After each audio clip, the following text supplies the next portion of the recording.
todos aqui presentes no Santuário de Fátima, no Recreio, os que nos assistem e nos ouvem pelos meios de comunicação, já mencionados no início dessa celebração eucarística.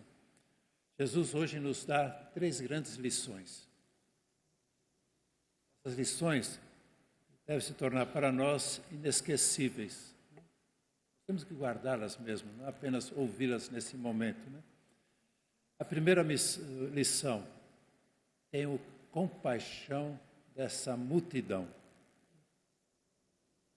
Se há um sentimento que Jesus deixa transbordar frequentemente do seu coração, é o sentimento de compaixão, compadecer-se das pessoas, não apenas sentir pena das pessoas.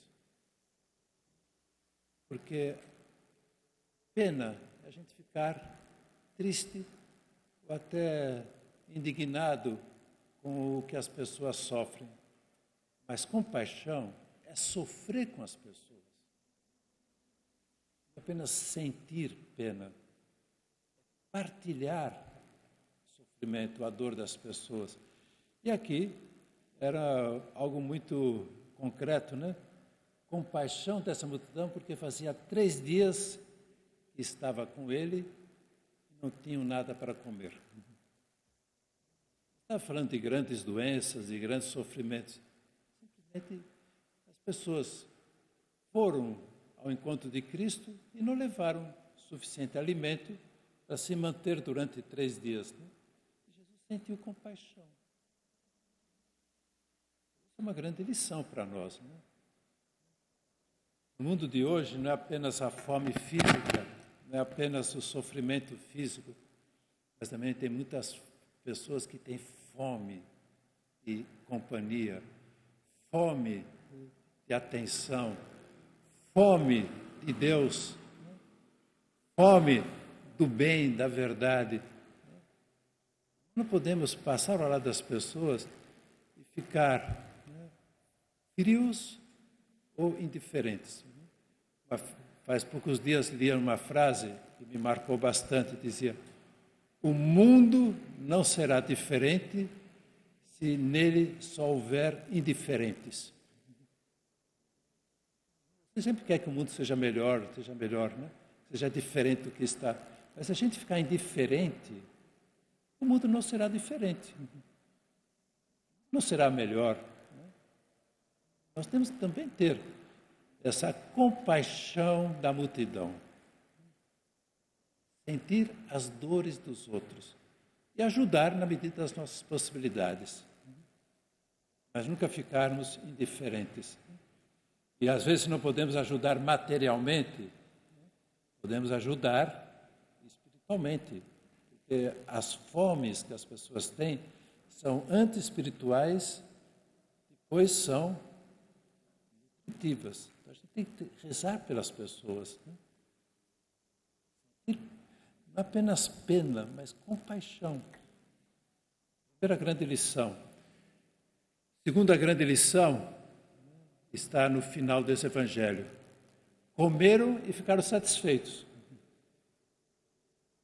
E recolheram 7 cestos com os pedaços que sobraram. Assim como tinha acontecido no milagre anterior, a primeira multiplicação dos pães, essa já é a segunda. Na primeira, sobraram 12 cestos. Agora sobraram 7 cestos. Deus, quando atua em favor dos seus filhos e das suas filhas, não faz o mínimo, faz o máximo. Deus sempre dá em abundância, sempre vai além das expectativas e das esperanças humanas. Jesus sempre dá de sobra. Nunca dá o mínimo. Essa segunda lição tem que tocar o nosso coração, né? Porque a gente faz o mínimo e já estamos satisfeitos. Fazemos pouco e achamos que é muito. Ajudamos e já queremos o reconhecimento, já queremos que as pessoas nos elogiem, né? Deus sempre age com abundância. Nunca fazendo o mínimo necessário. A pergunta tem que ficar na nossa cabeça, né? E eu? Satisfaço com pouco? Embora eu ache que é muito. No Evangelho vemos como Jesus sempre é abundante no seu amor. Ele não alimentou 10 ou 20 ou 100. O primeiro milagre foram mais de 5.000 homens, sem contar mulheres e crianças. E nesse segundo milagre foram 4.000. Essa é uma realidade que, como católicos, nós temos que reconsiderar muitas vezes, né? Porque católico quer dizer universal, quer dizer coração grande, não coração pequeno, não coração pouco fechado, né? Considerar se nós estamos realmente sendo católicos, não só de nome, né? Mas nas nossas atitudes, no bem que fazemos, nas ajudas que prestamos. Então, a segunda lição vem justamente nessa direção. Não contentar-nos com pouco. Não contentarmos com pouco. Deus nos capacita para fazer muito mais. Só vou pôr um exemplo que para mim foi muito marcante. Uma senhora com a qual eu fui a um presídio lá em Bangu celebrar uma missa. Ela era agente de pastoral. Numa paróquia perto do presídio, no domingo, o padre celebrou a missa e os famosos avisos de final de missa disse: estamos precisando de agentes de pastoral aqui na paróquia. Quem quiser, venha falar comigo na sacristia. Essa senhora, com 75 anos, foi lá, entrou na sacristia e perguntou: qual é a pastoral que ninguém quer? A pastoral carcerária. Ela falou: eu quero. Ela semanalmente passou a ir num dos presídios de Bangu para atender, e foi lhe dado talvez o presídio que ninguém gostaria de entrar, o presídio psiquiátrico. Toda semana ela ia lá. Aos 78 anos, foi diagnosticado câncer de mama nos 2 seios. Então, foi operada, fez o tratamento e, portanto, já teria todas as condições para agora. Já fiz o bastante, né? Mas não, voltou. Voltou aí semanalmente, depois que o médico autorizou, e semanalmente no presídio. E quando eu fui lá celebrar a missa e ela me acompanhou, ela tinha 82 anos. Um exemplo desse, às vezes, nos dá um pouco de vergonha, porque ele falou: caramba, eu ainda estou fazendo pouco. Eu estou me contentando com pouco, né? E a terceira lição, o próprio Jesus mencionou aqui, sem deixar sombra de dúvidas. Se eu os mandar para casa sem comer, vão desmaiar pelo caminho, porque muitos deles vieram de longe. Muitos deles não mediram a distância. Naquela época, não havia ônibus, não havia Uber, não havia avião, não havia trem. Era a pé, no máximo, no lombo de um burrinho, como foi Nossa Senhora e São José, foram para Belém, né? Vieram de muito longe. Nós temos uma grande facilidade, pelo menos aqui no Rio de Janeiro, porque comparativamente com outras partes do Brasil, nós ficaríamos assim até muito envergonhados, né?